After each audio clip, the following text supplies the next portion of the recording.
이 아침 우리에게 주시는 하나님의 말씀 역대상 3장 말씀입니다. 제3장. 다윗이 헤브론에서 낳은 아들들은 이러하니 맏아들은 암논이라 이스라엘 여인 아히노암의 소생이요 둘째는 다니엘이라 갈멜 여인 아비가일의 소생이요 셋째는 압살롬이라 그술왕 달메의 딸 마가의 아들이요 넷째는 아도니아라 학기스의 아들이요 다섯째는 스바디아라 아비달의 소생이요 여섯째는 이드르암이라 다윗의 아내 에글라의 소생이니 이 여섯은 헤브론에서 낳았더라. 다윗이 거기서 7년 6개월 다스렸고 또 예루살렘에서 33년 다스렸으며 예루살렘에서 그가 낳은 아들들은 이러하니 시므아와 소밥과 나단과 솔로몬 네 사람은 다 암미엘의 딸 바스와의 소생이요 또 이팔과 엘리사마와 엘리벨렛과 노가와 네벡과 야비아와 엘리사마와 엘리아다와 엘리벨렛 아홉 사람은 다 다윗의 아들이요 그들의 누이는 다말이며 이외에 또 소실의 아들이 있었더라.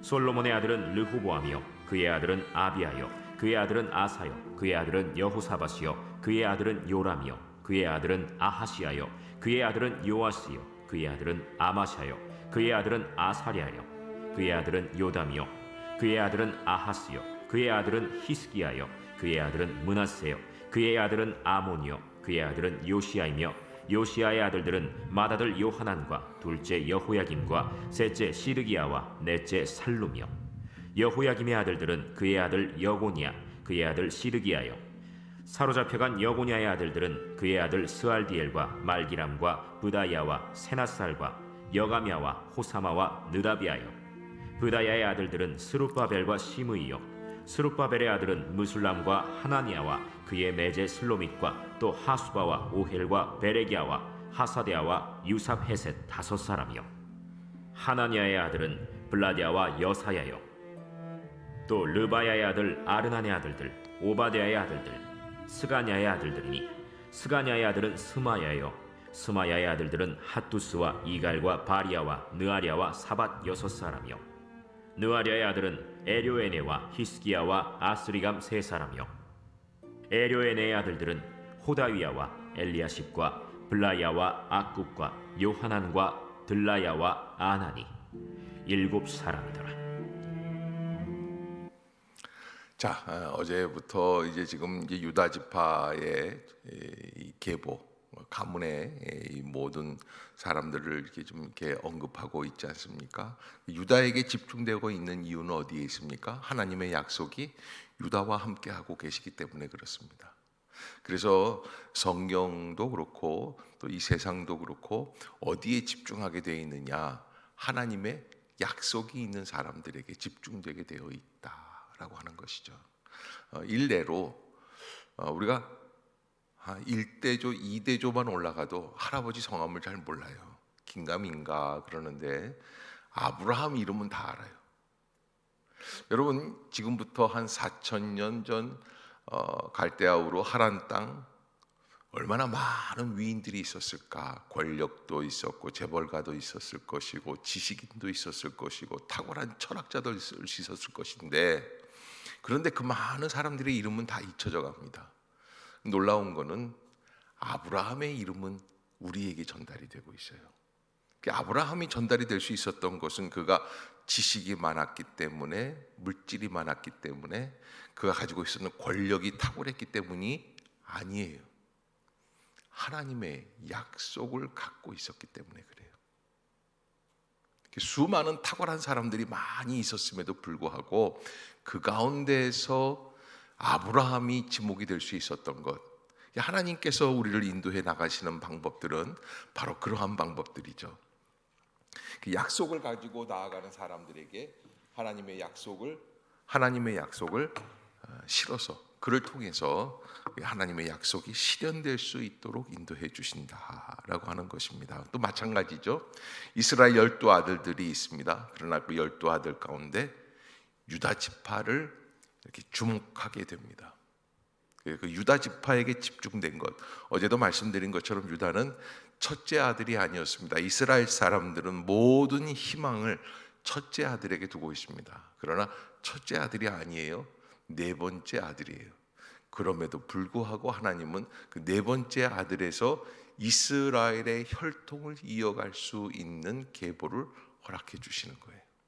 그럼 오늘은 다윗의 아들들에 대해서 말씀을 하고 있습니다. 자, 이 다윗은 어디 사람입니까? 베들레헴 사람입니다. 이 베들레헴 동네라고 하는 것이 참 따스한 동네고 좋은 동네예요. 가보니까 베들레헴은 느낌이 좀 다르더라고요. 이 예수님이 태어나신 동네이기 때문에 그런가 싶긴 하지만 다른 지역보다는 훨씬 부드러워요. 좀 피부로 느끼는 거예요. 제가 뭐 베들레헴에서 1년을 살고 2년을 살고 그러지는 않았지만은 그 지역에 이렇게 가봤을 때, 나그네로서 가봤을 때, 야, 이 지역 사람들은 왠지 따스하구나. 또 이 기대감이 있고요. 가장 좋은 건 물건이 싸더라고요. 관광 상품도 좀 저렴하고 참 좋았어요. 근데 물건이 싸다는 거는요, 예루살렘 쪽으로 갈수록 비싸요. 베들레헴보다 여리고가 더 비싸고 여리고보다 예루살렘은 훨씬 더 비싸더라고요. 무슨 물건 하나 사도 그래요. 저는 어디 가든지 종을 사는 버릇이 있는데 이 종을 좀 몇 개를 사려고 이렇게 했는데 베들레헴이 제일 싸더라고요. 무슨 이야기입니까? 베들레헴이 제일 외진 동네예요. 싸구려 동네라는 거예요. 그런데 여러분, 이 베들레헴 그 싸구려 동네, 떡방앗간 동네라고 하는 그런 이름을 갖고 있는 그 동네, 근데 거기에서 하나님은 무엇을 만들어내십니까? 유다 왕들의 혈통을 이어갈 원조 다윗을 만들어내시는 거예요. 그러니까 가장 열악한 곳, 그래서 바울이 그러지 않습니까? 건축자들의 버린 돌이 하나님의 집에 모퉁이 돌이 되게 하신다라는 거예요. 이 지혜로운 자로 하나님의 모퉁이 돌을 삼는 것이 아니라, 명철한 자로 삼는 것이 아니라 하나님의 은혜 가운데 버림받은 돌이지만, 그런 하나님은 그 모퉁이 돌을, 그것을 이용해서 사용해 주신다라고 하는 것을 말씀해 주시고요. 여기 오늘 다윗의 혈통을 쭉 말씀해 주시는 가운데 우리가 한 가지 알아야 될 게 있습니다. 자, 다윗이 헤브론에서 낳은 아들들은 이러하다. 그래서 다윗이 왕을 이제 시작을 했을 때 첫 번째 7년 6개월을 헤브론에서 했고요. 그다음에 나머지 33년을 예루살렘에서 하게 됩니다. 두 시기가 있어요. 그래서 헤브론에서는 유다 지파에서 인정을 받았을 때에 헤브론에서만 했고, 그다음에 전 이스라엘이 연합해서 다윗을 왕으로 세울 때 사울 왕의 후손들이 다 죽고 이제 그랬을 때 예루살렘으로 가게 됩니다. 이게 두 시기가 있어요. 그런데 벌써 이 다윗의 아들들은 참 탁월한 아들들이었어요. 그래서 여기 오늘 본문에 나오는 것은 이러하니 헤브론에서 낳은 아들들은 이러하니 맏아들은 암논이라 이스라엘 여인 아히노암의 소행이요 둘째는 다니엘이라 갈멜 여인 아비가일의 소행이요 셋째는 압살롬이라 그술 왕 달메의 딸 마아가의 아들이요 넷째는 아도니아라 학깃의 아들이요 다섯째는 스바다라 아비달의 소생이요 여섯째는 이드르아리라 다윗의 아내 에글리의 소생이니.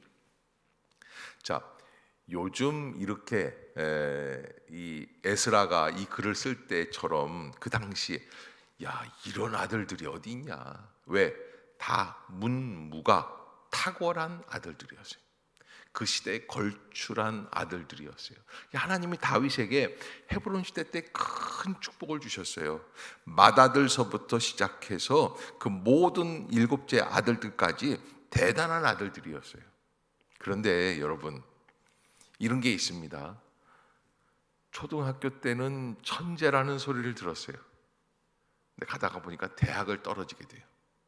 그런 애들이 있어요, 없어요? 예. 저도 초등학교 때는 잘 나갔습니다. 근데 이게 대학 가보니까 다 잘 나갔던 애들만 다 모이는 게 대학이더라고요. 그게 어려워요. 쉽지 않아요.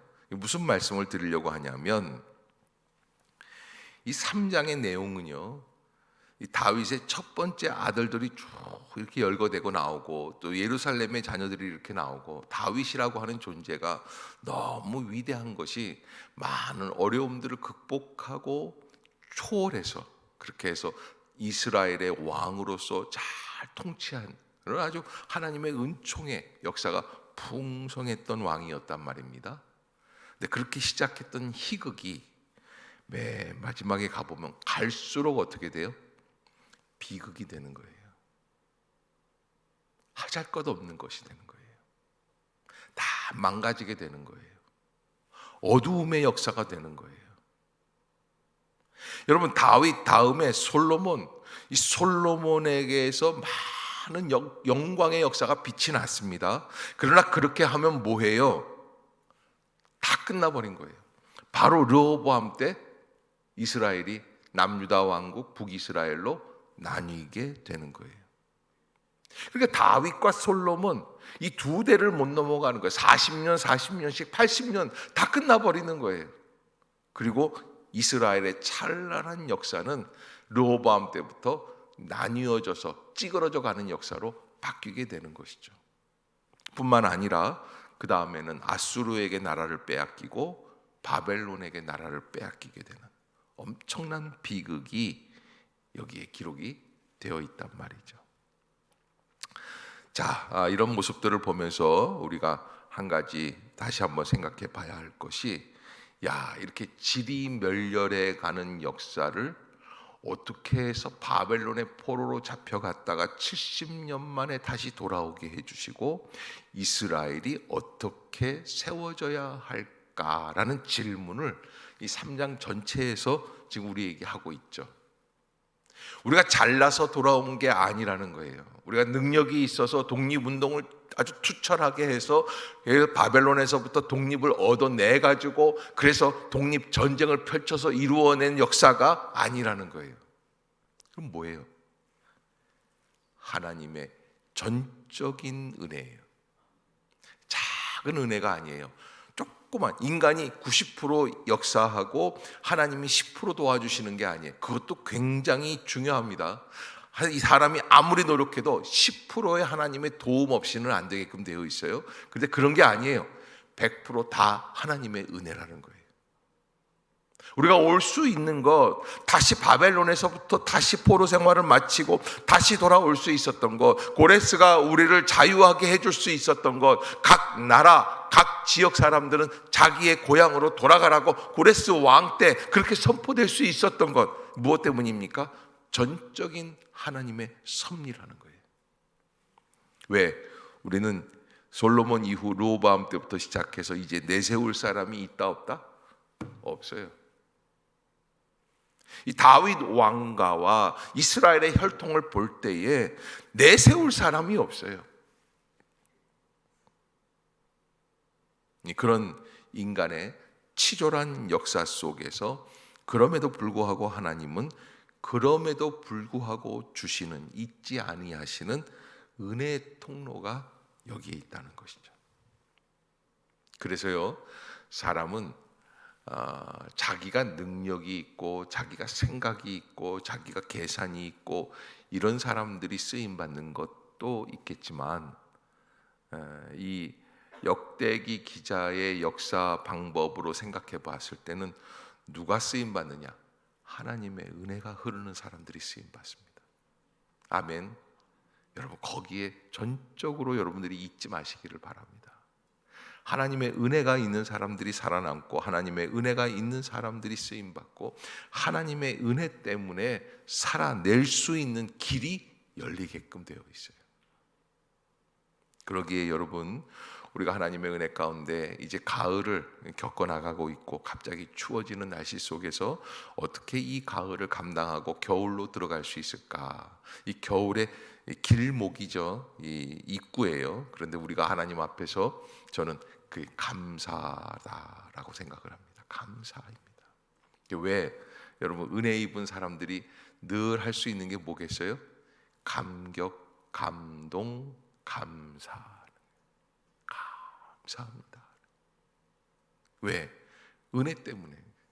그래서 여러분 우리가 이 인생을 쭉 생각해 보면서 그거 발견하는 사람들, 뭐 발견하는 사람들? 이건 내 능력이 아니었구나. 이거 하나님의 은혜였네. 너무 감사하네. 하는 그것을 발견해 나가는 사람들을 통해서 하나님은 새로운 역사를 열어 가신다. 아멘. 아멘.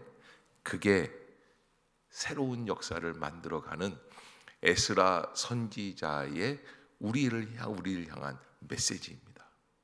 봐라, 인간은 아무것도 아니다. 그러나 하나님이 새로운 역사를 주실 때 어떻게 하시느냐? 은혜를 받고 감사로 열어가게 하신다. 아마 이 역대상 3장을 가지고 제가 말씀드린 은혜와 감사를 이야기할 수 있는 사람이 우리나라에 몇이나 될까 싶어요. 여러분들이 저를 비웃으셔도 괜찮습니다. 그러나 여러분, 제가 왜 이 말씀을 드리려고 하냐면 어떤 관점으로 역사를 바라보고 있느냐라고 하는 겁니다. 어떤 역사로. 그런데 우리가 이 역대상 3장의 다윗의 역사뿐만 아니라 누구의 역사도, 나의 역사도 어떻게 합니까? 은혜로 바라볼 수 있어야지 돼요. 감사함으로 고백할 수 있어야지 돼요. 내가 잘했는데, 내가 잘났는데, 내가 능력이 많은데 왜 나를 인정 안 해주느냐, 이렇게 나가면 곤란해요. 그래서 자기의 능력이 탁월함을 나타낼 수 있었던 사람을 통해서 역사가 이어지는 것은 아닙니다. 그랬다고 한다면 압살롬이라든지 암논이라든지 이런 사람들의 역사 속에서 이스라엘 역사가 진행이 됐어야 합니다. 그러나 하나님은 그렇게 하시지 않습니다. 보잘것없는 여러분, 압살롬이라는 사람은 이 2절에 보면은 누구의 아들입니까? 그술 왕 달메의 딸 마아가 공주 이름이에요. 혈통이 어디예요? 로얄 패밀리예요. 왕족이에요. 그럼 왕족의 자녀 자손들을 통해서 이어가는 것이 아니에요. 그럼 누구예요? 밧세바의 소생에서 나와요. 누구예요? 이방인하고 결혼했던 여인이에요. 보잘것없는 사람이에요. 그러나 거기에서부터 솔로몬이 나와서 이게 이어가게 돼 있어요.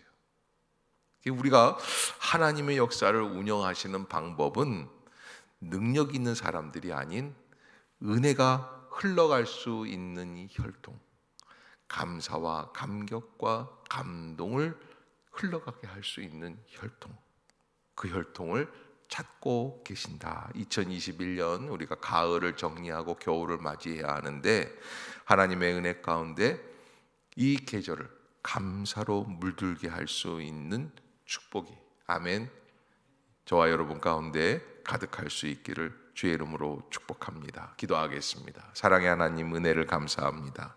이 아침도 저희를 회복시켜 주시고 다시 일으켜 주시며 하나님 전으로 인도하여 주심을 감사드립니다. 생각해 보았을 때 우리의 삶의 한 걸음 한 걸음이 전적인 하나님의 은혜임을 깨닫습니다. 주여 불쌍히 여겨 주시옵소서. 긍휼히 여겨 주시옵소서. 주님만 바라보게 하여 주시옵소서. 이제 이후의 삶을 살아갈 때에도 전적인 하나님의 은혜 가운데 살아낼 수 있는 우리 모두가 되게 하여 주시옵소서. 하루속히 코로나 바이러스가 다 끝나치기를 원합니다. 하나님의 능력이 나타나 치유와 하나님의 통치가 이루어지는 땅이 되기를 원하오니 주님, 이 나라를 회복시켜 주시고 잠잠하게 하여 주시며 평강의 길로 이끌어가 주시옵소서. 어두움의 권세를 도말시켜 주시옵소서. 다시 한번 진리의 빛이 비춰지게 하여 주시옵소서. 하나님의 영광이 드러나게 하여 주시며 성령의 은혜가 불을 비치는 역사가 있게 하여 주시옵소서. 주님께서 붙잡아 주실 줄로 믿습니다. 예수님의 이름으로 간절히 기도드리옵나이다. 아멘. 하늘에 계신 우리 아버지여, 이름이 거룩히 여김을 받으시오며 나라가 임하옵시며 뜻이 하늘에서 이룬 것 같이 땅에서도 이루어지이다.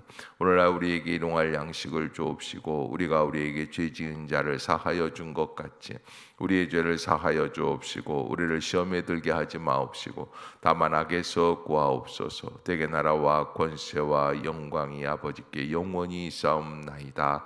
아멘.